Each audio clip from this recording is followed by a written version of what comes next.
ಕಾಂಗ್ರೆಸ್ನಲ್ಲಿ ಮುನಿಸು ಶಮನಕ್ಕೆ ಒಳಬೇಗುದಿಯ ಶಮನಕ್ಕೆ ಹೈಕಮಾಂಡ್ ಈಗ ಎಂಟ್ರಿ ಆಗಿದೆ. 40 ಶಾಸಕರ ಜೊತೆಗೆ ಸುರ್ಜೇವಾಲಾ 1-to-1 ಸಭೆಗೆ ಮುಂದಾಗ್ತಾ ಇದ್ದಾರೆ. ಇವತ್ತಿನಿಂದ 3 ದಿನಗಳ ಕಾಲ ರಣದೀಪ್ ಸಿಂಗ್ ಸುರ್ಜೇವಾಲಾ ರಾಜ್ಯದಲ್ಲೇ ಇರ್ತಾರೆ. 3 ದಿನಗಳ ಪ್ರವಾಸ, ರಾಜ್ಯ ಪ್ರವಾಸ ಇದೆ. 40 ಜನ ಶಾಸಕರ ಜೊತೆ ಸುರ್ಜೇವಾಲಾ 1-to-1 ಸಭೆ. ಯಾವ ಶಾಸಕರ ಜೊತೆ ಮಾತನಾಡಬೇಕು ಅನ್ನೋದು ಈಗಾಗಲೇ ನಿಗದಿಯಾಗಿದೆ. 40 ಜನ ಅಂಕಿ ಸಂಖ್ಯೆ ಸಿಗ್ತಾ ಇದೆ ಅಂದ್ರೆ ಯಾರವರು ಅನ್ನೋದು ಕೂಡ ಖಾತ್ರಿ. ಕೆಪಿಸಿಸಿ ಕಚೇರಿಯಲ್ಲಿ ರಣದೀಪ್ ಸಿಂಗ್ ಸುರ್ಜೇವಾಲಾ ಮೀಟಿಂಗ್ ನಡೆಸ್ತಾ ಇದ್ದಾರೆ. ಸುರ್ಜೇವಾಲಾ ಭೇಟಿಯಾಗಿದ್ದಾರೆ ಶಾಸಕ BR ಪಾಟೀಲ್, ಆಳಂದ ಶಾಸಕ. ಕೆಪಿಸಿಸಿ ಕಚೇರಿಯಲ್ಲಿ ಚರ್ಚೆ ನಡೆಸ್ತಾ ಇದ್ದಾರೆ. ರಾಜ್ಯ ಉಸ್ತುವಾರಿಯಾಗಿರುವಂತಹ ರಣದೀಪ್ ಸಿಂಗ್ ಸುರ್ಜೇವಾಲಾ ಅವರು. ಶಾಸಕ PA ಗನ್ಮ್ಯಾನ್ಗಳಿಗೆ ಪ್ರವೇಶ ನಿರಾಕರಣೆ ಇದೆ, ಯಾರಿಗೂ ಎಂಟ್ರಿ ಇಲ್ಲ, ಓನ್ಲಿ ಶಾಸಕರು ಮಾತ್ರ ಅಲ್ಲಿರ್ತಾರೆ. ಸುರ್ಜೇವಾಲಾ ಅವರ ಜೊತೆಗೆ ಶಾಸಕರ 1-to-1 ಚರ್ಚೆ. 35 ನಿಮಿಷಕ್ಕೂ ಹೆಚ್ಚು ಕಾಲ BR ಪಾಟೀಲ್ ಜೊತೆಗೆ ಚರ್ಚೆ ನಡೆಸಿದ್ದಾರೆ ಸುರ್ಜೇವಾಲಾ. ವಸತಿ ಇಲಾಖೆ ಭ್ರಷ್ಟಾಚಾರದ ಬಗ್ಗೆ ಸುರ್ಜೇವಾಲಾಗೆ ದೂರು ಕೊಟ್ಟಿದ್ದಾರೆ. ನಿನ್ನೆ ಅವರು ಅಲ್ಲಿಂದ ಹೊರಡ್ತಾ ಇದ್ದಂಥ ಸಂದರ್ಭದಲ್ಲಿನೇ ಹೇಳಿದ್ರು, ನಾನು ಇಲ್ಲೇನು ಹೇಳಿದ್ದೀನಿ ಅಲ್ಲೂ ಅದನ್ನೇ ಹೇಳ್ತೀನಿ ಅಂತ. ಸುರ್ಜೇವಾಲಾಗೆ ಎಲ್ಲ ಹೇಳಿದ್ದೀನಿ ಅಂತ BR ಪಾಟೀಲ್ ಮತ್ತೆ ಹೇಳಿಕೆ ಕೊಟ್ಟಿದ್ದಾರೆ.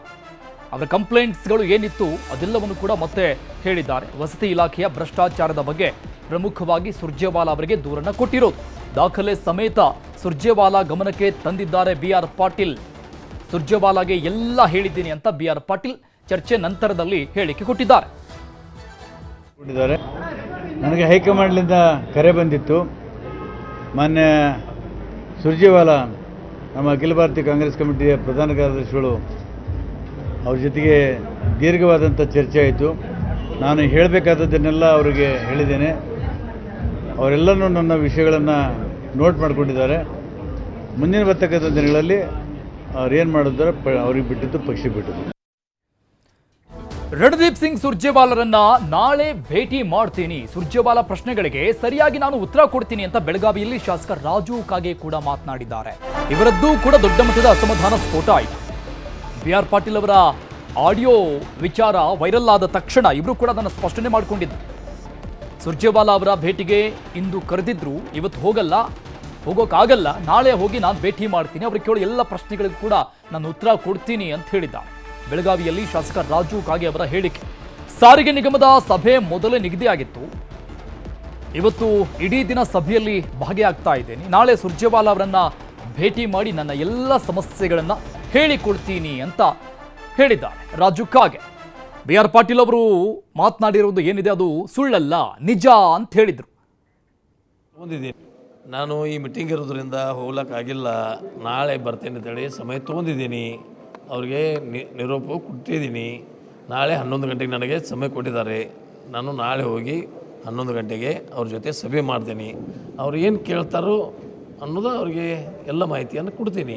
ಹಿರಿಯರು ಕಿರಿಯರು ಸಂಬಂಧ ಬರಲ್ಲ, ಎಲ್ಲರಿಗೂ ತೊಂದರೆ. ಒಬ್ಬಗೆ ನನಗೆ ತೊಂದರೆ ಆದರೆ 224 MLAಗಳಿಗೇನು ತೊಂದರೆ ಇಲ್ಲ, ಹಿಂಗೇನಿಲ್ಲ.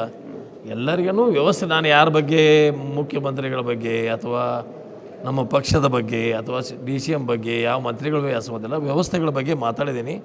ಅದು ಅಲ್ಲಿಗೆಲ್ಲ ಹೇಳ್ತೇನೆ, ಅಲ್ಲಿ ವ್ಯವಸ್ಥೆಗಳು ಏನು ನಡೆದಿದ್ದಾವೆ ಅನ್ನೋದು.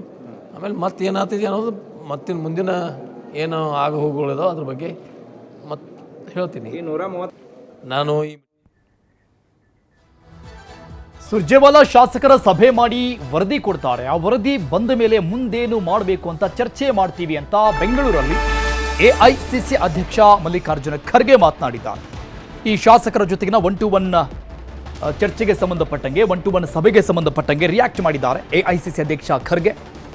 ಅವರು ವರದಿ ಕೊಡ್ತಾರೆ, ಎಲ್ಲ ವರದಿ ನಂತರದಲ್ಲಿ ಮುಂದೇನು ಮಾಡಬೇಕು ಅಂತ ಚರ್ಚೆ ಮಾಡಲಾಗುತ್ತೆ ಅಂತ ಹೇಳಿದ್ದಾರೆ. ಇನ್ನು CM ಬದಲಾವಣೆ ಹೈಕಮಾಂಡ್ ಕೈಯಲ್ಲಿದೆ. CM ಬದಲಾವಣೆ ಆಗುತ್ತಾ ಇಲ್ವಾ, ಎಲ್ಲ ಪ್ರಶ್ನೆಗಳಿಗೆ ಉತ್ತರಿಸಿದ್ದಾರೆ.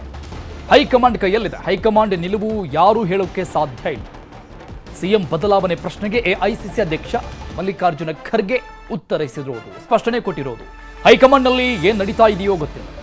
CM ಬದಲಾವಣೆ ಹೈಕಮಾಂಡ್ಗೆ ಬಿಟ್ಟಿದ್ದು, ಮುಂದಿನ ಕ್ರಮ ಹೈಕಮಾಂಡೇ ತೆಗೆದುಕೊಳ್ಳುತ್ತೆ. ಆ ಬಗ್ಗೆ ಯಾರು ಏನೂ ಕೂಡ ಹೇಳೋಕ್ಕಾಗೋದಿಲ್ಲ.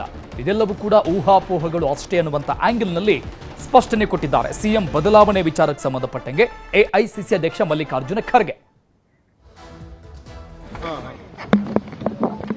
ಸುರ್ಜೇವಾಲಾ ಬಂದಿದ್ದಾರೆ ಅಂತ ಹೇಳಿ ಅವ್ರು ಏನ್ ರಿಪೋರ್ಟ್ ತರ್ತಾರೆ, ಏನ್ ಕೇಳ್ತಾರೆ, ಏನೇನು ನಡೆದಿದೆ ಅದನ್ನ ನಮ್ಗೆ ಹೇಳ್ತಾರೆ. ಆಮೇಲೆ ಮುಂದೇನು ಯಾವ ವಿಚಾರದ ಬಗ್ಗೆ ಏನು ಇಲ್ಲಿ ಮಾಹಿತಿ ಕೊಡ್ತಾರೆ ಅದನ್ನ ನೋಡಿಕೊಂಡು ಆಮೇಲೆ ಮುಂದೆ ಏನ್ ಮಾಡಬೇಕು ಅದನ್ನು ನೋಡ್ತೇವೆ. See that is in the hands of high command. Nobody can say here what is going in the High Command. This is left to the High Command. High Command has got power to take further actions, but unnecessarily one should not create problem. ಅವರೆಲ್ಲರ ಹೇಳಿಕೆಗೆ ನಾನು ಉತ್ತರ ಕೊಡಂಗಿಲ್ಲ. ನಾನು ಉತ್ತರ ಕೊಡ್ತಕ್ಕಂಥದ್ದು AICC ಲೆವೆಲ್ನಲ್ಲಿ ಏನ್ ನಡೀತಾ ಇದೆ ಅದರ ಬಗ್ಗೆ ಹೇಳಬಹುದು ಹೊರತಾಗಿ ಇಲ್ಲಿ ಯಾರೋ ಏನೋ ಹೇಳ್ತಾರೆ ಅಂದ್ರೆ ಪ್ರತಿಯೊಂದಕ್ಕೂ ನಾವು ಉತ್ತರ ಕೊಟ್ಕೋತ ಹೋದ್ರೆ ಸಾಕಷ್ಟು ಪ್ರಶ್ನೆಗಳವ ಅದ್ರ ಉತ್ತರಗಳನ್ನ ಹುಡುಕಕ್ಕಾಗಲ್ಲ.